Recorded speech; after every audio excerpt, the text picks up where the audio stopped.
Assalamualaikum warahmatullahi wabarakatuh. Ayo ngopi, ngobrol pakai ilmu. Bismillahirrahmanirrahim. Assalamualaikum warahmatullahi wabarakatuh. Waalaikumsalam. Segala puji bagi Allah Azza wa Jalla yang telah memberikan kita kenikmatan iman, Islam, dan juga Allah saat ini memberikan kita kenikmatan waktu dan kesempatan yang pastinya kita dalam program ngopi, ngobrol pakai ilmu. Selawat dan salam kita hadiahkan pada Rasulullah, junjungan kita Nabi Muhammad SAW.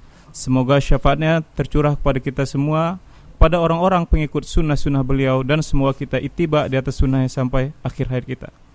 Alhamdulillah. Assalamualaikum Ustaz. Sehat Ustaz? Waalaikumsalam warahmatullahi khair. Syukran jazakallah khairan Ustaz telah Alhamdulillah. menyempatkan hadir pada acara kita hari ini. Barakallahu fikum. Ini yang kedua kali Ustaz ya kita bertemu di sini Ustaz ya. Kalau kemarin kita berbicara tentang kesesatan pemahaman takfir Ustaz ya. Dan saat ini berbeda Ustaz dengan yang kemarin Ustaz. Hari ini kita berbicara tentang hidayah. Jadi Ustaz berbicara tentang hidayah. Apa sebenarnya hidayah dan kebutuhan manusia terhadap hidayah Ustaz? Baik. Assalamualaikum warahmatullahi wabarakatuh. Waalaikumsalam warahmatullahi wabarakatuh. Alhamdulillahi rabbil alamin. Wassalatu wassalamu ala rasulillahi wa ala alihi wa ashabihi wattabi'in wattabi'it tabi'in wa man tabi'ahum bi ihsanin ila yaumiddin, amma ba'd.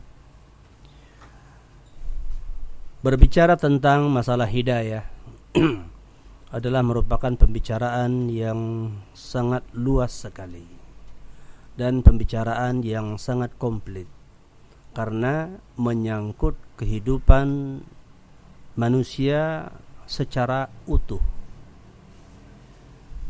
di mana kita ketahui bahwasanya Allah Subhanahu wa taala menciptakan kita dengan hikmah adalah untuk mentauhidkan Allah. Sebagaimana firman Allah, "Wa ma khalaqtul jinna wal insa illa liya'budun." Dan tidaklah aku ciptakan jin dan manusia kecuali untuk beribadah kepada aku semata-mata. Atau sebagaimana yang dikatakan oleh para ulama, illa liyuwahhidun, kecuali untuk mentauhidkan aku. Nah, hakikat kehidupan kita manusia dan bahkan seluruh makhluk itu adalah untuk mentauhidkan Allah Subhanahu wa taala.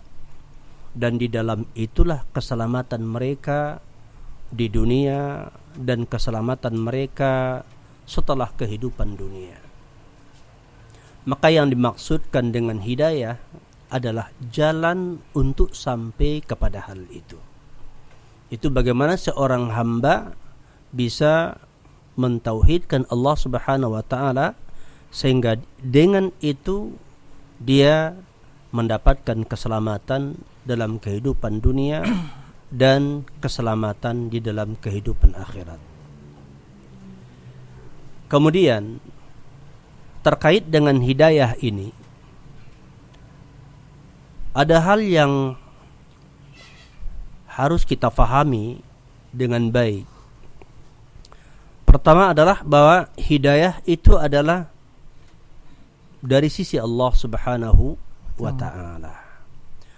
Dan seseorang tidak akan mendapatkan hidayah kecuali dengan izin Allah. Sebagaimana firman Allah Subhanahu wa ta'ala di surat Yunus ayat 100. "Wa ma kana li nafsin an tu'mina illa biiznillah wa yaj'alur rijsa 'alal ladzina la ya'qilun." Dan tidaklah seseorang itu akan menjadi orang yang beriman kecuali dengan izin Allah. Seseorang tidak akan beriman, tidak akan mendapatkan hidayah untuk beriman kecuali dengan izin Allah Subhanahu wa ta'ala. Dan Allah menjadikan ar-rijsa, yaitu keburukan, kejelekan, azab bagi orang-orang yang tidak menggunakan akalnya. yang tidak menggunakan akalnya. Nah, dari ayat ini para ulama menjelaskan bahwa hidayah itu adalah milik Allah. Hidayah itu datang dari sisi Allah Subhanahu wa taala. Dan seseorang mendapat hidayah berdasarkan kehendak Allah Subhanahu wa taala. Dan kemudian Allah mencela, ya, Allah mencela orang-orang yang tidak mendapatkan hidayah. Allah sebutkan bahwasanya Allah akan mengazab atau Allah yaitu menimpakan kejelekan kepada orang-orang yang tidak menggunakan akalnya. Pengertian alladzina la ya'qilun terhadap orang-orang yang tidak menggunakan akalnya untuk apa? Untuk mentadabburi, yaitu ya petunjuk-petunjuk Allah kepada manusia. Yaitu orang yang tidak menggunakan akalnya untuk memahami perintah-perintah Allah hingga dapat ia ikuti dan memahami larangan-larangan Allah hingga bisa ia tinggalkan. Ya. Oleh sebab itu maka kita ketahui petunjuk itu datang dari Allah. Akan tetapi manusia diberi potensi oleh Allah Subhanahu wa taala untuk bisa menyambut petunjuk itu sendiri. Yaitu Allah anugerahkan kepada mereka akal. Ya, dan akal ini tidak akan menemukan jalan hidayah. Akal tidak akan menemukan jalan hidayah kecuali dia mengikuti apa-apa yang datang dari Allah Subhanahu wa taala. Ketika Allah menganugerahkan akal kepada manusia, kemudian Allah menurunkan yaitu petunjuk melalui rasulnya, para rasul dari sepanjang zaman, dari awal sampai akhir, mulai dari Nuh alaihi salam sampai terakhir yaitu nabi kita, ya, Nabi Muhammad sallallahu alaihi wasallam. Oleh sebab itu maka akal yang Allah berikan kepada kita itu adalah digunakan untuk memahami dan untuk berusaha mendapatkan ya hidayah yang diturunkan dari sisi Allah Subhanahu wa taala. Begitu juga firman Allah Subhanahu wa taala di surat Az-Zumar ayat 23, Allah katakan, "Dzalika hudallah yahdi bihi may yasha wa may yudlilillah fama lahu min had." Bahwasanya itu kitab adalah petunjuk dari Allah Subhanahu wa taala, hidayah dari Allah Subhanahu wa taala. Dan Allah memberikan petunjuk dengannya, yaitu dengan kitab tersebut, untuk bisa kita mentauhidkan Allah, bisa berjalan dengan kebenaran. Ya, Allah memberikan petunjuk dengannya bagi orang-orang yang dikehendaki oleh Allah. Ya, dibihi mayyasha. Allah memberikan hidayah dengannya, dengan kitab tersebut, kepada orang-orang yang dikehendaki oleh Allah. Dan barang siapa yang disesatkan oleh Allah, ya, barang siapa yaitu yang disesatkan oleh Allah, maka tidak akan didapati orang yang bisa memberikan petunjuk kepadanya. Hatta para rasul alaihimussalam, ya, tidak memberikan hidayah kepada manusia. Yang dimaksud dengannya adalah taufik untuk menerima petunjuk tersebut, yaitu untuk membukakan hati orang tersebut. Ya, para rasul hanyalah sebagai penyampai yang ditugaskan oleh Allah Subhanahu wa taala, menyampaikan yaitu petunjuk kebenaran tersebut kepada manusia. Nah, ini terkadang ya kebanyakan di antara manusia salah faham terkait dengan masalah hidayah ini.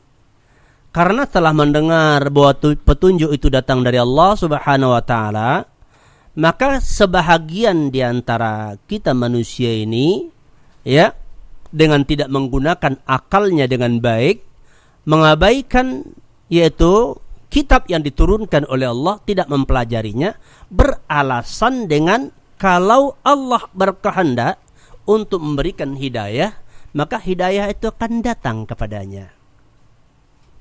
Nah, untuk ini coba kita lihat sebagai seorang muslim, ketika kita salat, kita diantaranya yang kita baca yaitu di dalam surah Al-Fatihah yang mana ditegaskan oleh Nabi, la salata liman lam yaqra bi Fatihatil Kitab, tidak sah salat bagi orang yang tidak membaca yaitu Al-Fatihah. Di antaranya kita baca ihdinas siratal mustaqim, berikanlah kepada kami hidayah ke jalan lurus. Menunjukkan apa? Hidayah datang dari Allah. Kita minta kepada Allah. Akan tetapi karena kita tahu hidayah dari Allah dan kita minta, maka segala jalan yang diperintahkan oleh Allah untuk ditempuh demi mendapatkan hidayah itu, maka harus kita tempuh.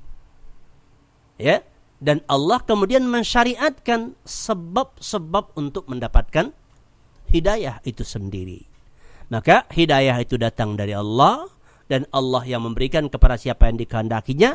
Maka para ulama mengatakan Allah akan memberikan hidayah kepada orang yang pantas untuk mengikutinya, dan Allah akan menutup hidayah dari orang yang tidak pantas untuk mengikuti hidayah tersebut. Dan Allah maha bijaksana, dan Allah maha mengetahui segala sesuatu. Oleh sebab itu, maka hidayah itu datang dari Allah, dan kita disyariatkan untuk menempuh dan mengambil sebab-sebab untuk mendapatkan hidayah. Syekh Utsaimin rahimahullah, beliau memberikan permisalan yang lebih membantu dan memudahkan kita dalam memahami hal ini. Beliau menjelaskan hidayah ini bagaikan rezeki. Semua kita juga tahu bahwasanya siapa yang memberi rezeki? Siapa yang memberi rezeki? Allah. Yang memberi rezeki adalah Allah. Berapa kadar jumlah rezeki, kelapangan dan kesempitan rezeki kepada seseorang, siapa yang ngatur? Allah yang atur. Apakah kita berusaha dengan sekeras tenaga bisa menentukan jumlah daripada hasil yang kita perdapat dari rezeki? Tidak kan? Tapi kenapa kita berusaha? Kenapa kita bekerja? Kita tahu rezeki dari Allah. Kita tahu Allah memberikan kelapangan kepada siapa yang dikehendakinya, dan Allah membatasi dari orang yang Dia kehendaki. Tapi kenapa hati kita terpanggil untuk melakukan apa-apa yang menjadi sebab untuk mendapatkan rezeki? Kita berusaha, bahkan punya anak dari kecil-kecil sudah diajari bagaimana menghadapi masa depan, dengan mempersiapkan mereka, akal mereka dilatih untuk digunakan, bisa nanti bekerja di kala besar. Semua ini adalah terkait dengan untuk meraih rezeki, menghadapi ma'isyah penghidupannya. Mereka gigih berusaha, yang ke ladang, yang ke sawah, yang ke pasar, dan berbagai usaha yang dilakukan demi mendapatkan rezeki. Toh mereka juga tahu rezeki dari Allah. Mestinya mereka berlakukan ini untuk yang namanya hidayah. Rezeki yang terkait dengan kemaslahatan hidup dunia, dengan rezeki yang berkaitan dengan petunjuk jalan untuk keselamatan dunia dan akhirat, mana yang lebih tinggi nilainya? Hidayah. Maka oleh sebab itu, kita harus memahami terkait dengan hidayah ini demikian. Bahwasanya kita tahu hidayah dari Allah, dan sehingga kita berdoa, kita memohon, kita meminta agar Allah memberikan hidayah itu kepada kita.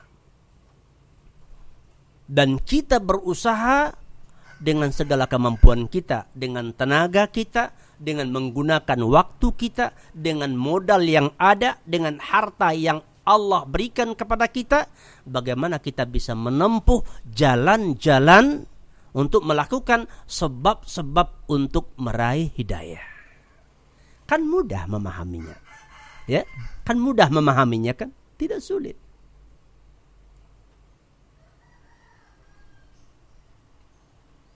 Ya, karena Allah Subhanahu wa taala memang pada hakikatnya tidak membebani kepada kita melampaui daripada batas kemampuan. Sebagaimana juga rezeki, setelah kita berdoa, setelah kita berusaha, setelah kita tawakal, maka berapa yang kita dapatkan itu kita syukuri. Ya, kita manfaatkan ke jalan yang benar. Ya, dan atas apa-apa yang kita belum peroleh, kita bersabar. Karena kita tahu Allah Maha Bijaksana. Demikian dengan hidayah. Setelah kita berdoa kepada Allah untuk diberi hidayah ke jalan yang benar, dan kita berusaha mendapatkan hidayah, maka ya Allah pun tidak membebankan kepada kita untuk melakukan hal-hal yang petunjuknya belum Allah anugerahkan kepada kita. Hanya saja sebagai orang yang sudah mengerahkan kemampuannya, sudah melakukan sebab-sebab yang disyariatkan, selesai sudah tanggung jawabnya. Dan memang setiap kita akan berbeda-beda kedudukannya satu sama lain. Sebagaimana berbeda-beda kedudukannya dalam masalah rezeki dan kekayaan, berbeda-beda juga kedudukannya terkait dalam raihannya terhadap hidayah dan kedudukannya di permukaan bumi ini. Dan surga pun bertingkat-tingkat. Dan yang celaka itu yang tidak dapat masuk surga. Bukankah demikian? Iya, itulah dia. Nah, Syekh Sulaiman bin Salimullah Ar-Ruhaili, beliau menjelaskan terkait dengan hidayah ini. Hidayah itu terbagi 3. Pertama, al-hidayatul ammah, hidayah yang bersifat umum, yang Allah berikan kepada yaitu para hambanya, baik itu manusia ya maupun hewan juga, adalah hidayah, petunjuk untuk bisa meraih perkara-perkara yang bermanfaat bagi kita, bagi mereka. Ya. Seperti apa? Hidayah untuk makan. Hidayah untuk mendapatkan minum. Hidayah untuk mengembangkan yaitu jenisnya. Bahkan hewan sendiri, coba kita lihat hewan, ya, dia tahu kapan di umur berapa dia ya bisa berhubungan dengan lawan jenisnya. Itu hidayah. Kenapa dia bisa mengenal lawan jenisnya dan bisa tertarik kepadanya? Ini semua hidayah Allah. Tidak ada yang mengajarkannya. Kalau antum mungkin gara-gara baca-baca Facebook, mungkin juga baca di media-media, baca koran, sehingga dan kemudian tahulah adalah maklumat sehingga tertarik dengan pasangan, ya kan? Dan orang yang laki-laki dan perempuan Allah ciptakan memang berpasangan dan saling cenderung. Dan kecenderungan ini sebetulnya muncul dan itu merupakan hidayah Allah. Ya, anak baru lahir tahu menyusu kepada ibunya, hidayah Allah. Jadi makhluk itu diberi hidayah untuk mendapatkan manfaat dan menolak mudarat. Ya, ini baik orang beriman, orang kafir dan semuanya dapat hidayah ini. Ya, enggak sekolah-sekolah pun antum ya tahu yang namanya cari makan. Dan itu memang dijamin rezeki kan. Tapi begitu pun antum sekolah tinggi-tinggi untuk mendapatkannya. Ya, pada jaminan itu jelas, begitu ya. Sedangkan hidayah itu butuh kita menggunakan akal dan membukakan hati kita untuk bisa menerima hidayah tersebut. Ya, dan Allah memberikan kepada orang yang memang membutuhkannya. Yahdi bihi ya manittaba'a ridwanahu. Allah memberikan petunjuk kepada kitabnya itu bagi orang yang mencari keridhaan Allah Subhanahu wa taala, sehingga dia tahu petunjuknya dan kemudian terbuka hatinya untuk mengamalkannya. Ya. Kemudian yang kedua kata beliau adalah hidayah khassah. Hidayah khassah ini terbagi 2. Itu hidayatul bayan wal irsyad. Ya, penjelasan, bimbingan. Inilah yang ditugaskan Allah kepada para rasul untuk menyampaikannya kepada manusia dan orang-orang yang meneruskan tugas-tugas kerasulan, para ulama dan orang-orang yang menyebarkan ilmu. Ini untuk menyebarkan hidayah al-bayan. Ya, orang-orang yang diberi ilmu dan kemudian menyebarkan ilmu tersebut. Berarti menyebarkan hidayah. Sebagaimana dikatakan kepada Nabi, sesungguhnya engkau wahai Muhammad, engkau benar-benar memberikan hidayah, petunjuk ke jalan yang lurus. Yang dimaksudkan hidayatul bayan. Ya, irsyad, bimbingan, pengetahuan, bukan taufik agar hati orang bisa menerima kebenaran, tidak. Karena terkait dengan taufik untuk menerima dan bisa mengamalkan kebenaran, bahkan kepada paman beliau sendiri yang beliau cintai dan dia juga mencintai beliau, beliau tidak bisa membukakan hati pamannya Abu Talib. Ya, kebenaran telah disampaikan, namun Abu Talib tidak terbuka hatinya untuk bisa menerima. Maka ini yang disebut dengan hidayatut taufik. Nah, hidayatut taufik ini biyadillah. Ya, innaka la tahdi man ahbabta, walakinnallaha yahdi man yasha. Sesungguhnya engkau wahai Muhammad tidak bisa memberikan hidayah kepada orang yang engkau cintai sekalipun, akan tetapi Allah lah yang akan memberikan hidayah kepada siapa yang dikehendaki oleh Allah. Itu taufik. Ya.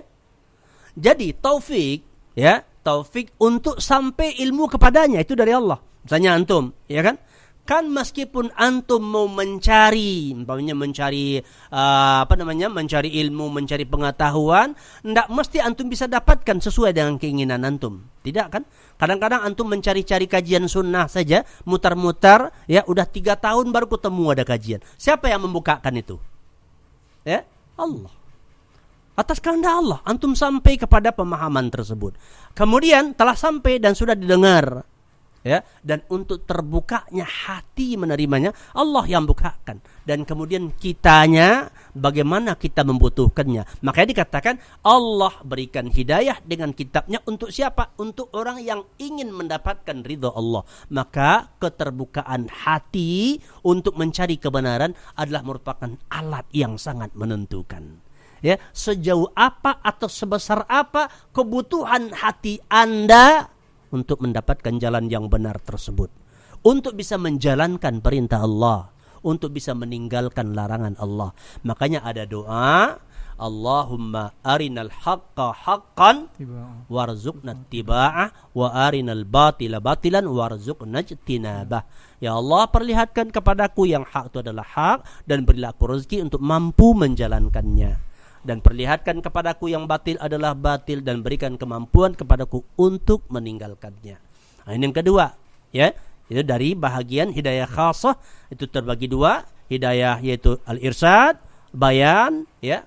Dan kemudian hidayah hidayatut taufik, termasuk untuk beramal. Terkadang para ikhwan sekalian, para pendengar, ya, kita tahu perintah, tahu kita kewajiban, tapi kok enggak bisa menjalankannya. Bukankah itu kita alami? Atau saudara-saudara kita mengalami, ya? Kita ketahui kebenaran, kita tahu perkara yang diharamkan Allah, kita bagaikan tak punya jalan untuk bisa meninggalkannya. Ya, dan ini taufik. Dan oleh sebab itu berarti jika sulit bagi kita mengikuti jalan kebenaran, melaksanakan apa yang diwajibkan, meninggalkan apa yang diharamkan, ya, kita butuh introspeksi diri, apa sebetulnya yang diinginkan oleh jiwa kita. Betulkah kita ikhlas mengharapkan keridhaan Allah, atau kita enggan berpisah dengan dunia atau menahan hawa nafsu, ya, sampai-sampai terkadang syariat kita langgar demi memuaskan hawa nafsu kita. Ini terkait dengan taufik, ya. Dan ini hanya Allah yang menentukan. Urusannya apa? Ya, kita membukakan hati, kita berdoa, kita bermohon kepada Allah, karena hidayah di tangan Allah. Yang ketiga adalah hidayah, yaitu setelah kematian, di mana Allah memberikan hidayah kepada seorang hamba untuk menuju hal-hal yang diridhoi oleh Allah. Seperti hidayah, ya, di alam kubur, hidayah di padang mahsyar, dan seterusnya sampai seorang hamba dimasukkan oleh Allah ke dalam surga dan diselamatkan daripada azab neraka. Ya, ini terkait dengan masalah, ya, hidayah, petunjuk. Maka oleh sebab itu Sekali lagi kita ingatkan sebagaimana yang dijelaskan oleh Syekh Utsaimin, ya, agar kita tidak salah di dalam memahami hidayah, dan jangan kita mengabaikan yaitu perintah-perintah Allah dan kita bertameng dengan takdir bahwa hidayah urusan Allah. Sehingga ada orang yang berani mengatakan ketika ia tinggalkan sholat, ia tinggalkan puasa, ya, mungkin dia lakukan yang haram, dia beralasan hidayah belum datang. Nanti kalau hidayah datang itu semua akan mudah. Karena mudah bagi Allah. Begitu. Ya. Maka tidak dibenarkan orang di dalam melakukan kemaksiatan dengan meninggalkan kewajiban, dengan melakukan yang haram, bertameng atau beralasan dengan takdir. Berarti seseorang tidak bolehlah merasa sombong dengan apa yang dimiliki sekarang ini. Pasti kita untuk mempertahankan hidayah itu banyak bermohon pada Allah, Ustaz, ya. Ya. Apakah kita bisa mengatakan seseorang itu yang rajin sholat, puasa, zakat sudah mendapatkan hidayah dari Allah, Ustaz? Ya. Jadi, bolehkah kita merasa sombong dengan hidayah? Tentunya tidak. Karena hidayah bertingkat-tingkat dikatakan. Dan mungkin kita mendapatkan hidayah dalam sebahagian persoalan, namun belum pada persoalan lain. Sebagaimana kita katakan di awal, bicara hidayah bicara yang sangat luas. Kita mungkin mendapat hidayah untuk melaksanakan salat sesuai dengan sunnah, tapi belum dapat hidayah untuk berpuasa sesuai dengan sunnah. Kita mungkin dapat hidayah untuk berpuasa sesuai dengan syariat. Bahkan mungkin kita ikhlas ketika berpuasa, namun mungkin kita tidak ikhlas ketika kita dalam bermuamalah. Mungkin kita melanggar ketentuan-ketentuan syariat dalam muamalah. Bisa jadi dikarenakan kita tidak mendapatkan pengetahuan dalam hal ini. Dan bisa jadi kita sudah dapat pengetahuan, tapi kita tidak tahu menerapkannya. Terus apa yang bisa kita banggakan? Ustaz, sambil Ustaz. Ya, baik, ya. Di sini kita ingin menjelaskan juga bahwasanya kegiatan kita ini ngopi, selain ngopi juga ada kegiatan kita, program kita namanya Japri, Ustaz. Japri itu adalah jawab pertanyaan ikhwan. Bagi kawan-kawan atau ikhwah semua yang ingin ada permasalahan masalah agama, bisa nanti memberikan atau memberikan pertanyaan di IG atau Facebook, ketik saja dengan ngobrol pakai ilmu, situ bisa mereka melampirkan pertanyaan mereka, kawan-kawan. Baik Ustaz, melanjutkan pertanyaan kita, mungkin waktu kita sedikit lagi Ustaz. Sebenarnya orang-orang yang mendapatkan hidayah, taufik dan hidayah tadi itu apa ciri-cirinya tadi Ustaz? Seperti itu. Ya. Apa ciri-ciri orang yang mendapatkan hidayah? Ya. Kita tahu bahwasanya bekal terbaik di dalam hidup kita untuk keselamatan hidup di dunia apalagi di akhirat adalah ketakwaan kepada Allah. Sampai Allah mengatakan dan mengukur kemuliaan dengan takaran ketakwaan. Inna akramakum indallahi atqakum. Orang yang paling mulia di sisi Allah adalah yang paling bertakwa. Nah, takwa ini kita ketahui adalah melaksanakan perintah dengan ikhlas, meninggalkan larangan dengan ikhlas. Terkait dengan ikhlas atau tidaknya, maka kita tidak bisa mengetahui dari diri orang lain. Karena ini urusan batin. Tinggal persoalannya adalah perkara zahir. Maka tanda-tanda orang yang mendapat hidayah, ya, atau apa namanya, orang yang yang Allah berikan hidayah kepadanya, sebetulnya pada hakikatnya semua muslim mendapat hidayah. Ya, hanya saja tingkat hidayah kepada seorang itu sesuai dengan tingkat bagaimana kecintaannya untuk melaksanakan kewajiban-kewajiban, meninggalkan larangan-larangan. Maka sejalan dengan itu tentu juga berkaitan dengan bagaimana usahanya untuk mengetahui apa yang diwajibkan oleh Allah dan apa yang diharamkan. Bagaimana kita katakan orang itu bagus, orang itu lebih bagus, lebih mendapat hidayah yang lebih bagus sementara enggak punya semangat dalam talabul ilmi. Maka kita katakan orang yang baik atau orang tanda-tanda orang yang mendapatkan hidayah, yang berkembang hidayah itu bagi dia adalah orang yang terus mengembangkan ilmunya dan amalnya, terus meningkatkan ilmu dan amalnya. Kalau orang yang sifatnya monoton dan tidak berkembang begitu saja apa yang didapat dari kecil, ya, ada bagi dia mutlaqul hidayah, ya. Karena dia muslim, ada hidayah. Cuma ya hidayah ya sekedarnya. Begitu ya. Hidayah tetap ada. Hanya jika dia punya upaya yang lebih besar, hidayahnya lebih besar. Begitu. Lebih sempurna.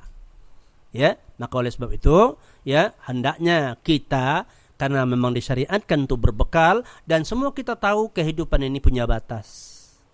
Dan tak tahu kita kapan batasnya. Sedangkan bekal terbaik ketakwaan.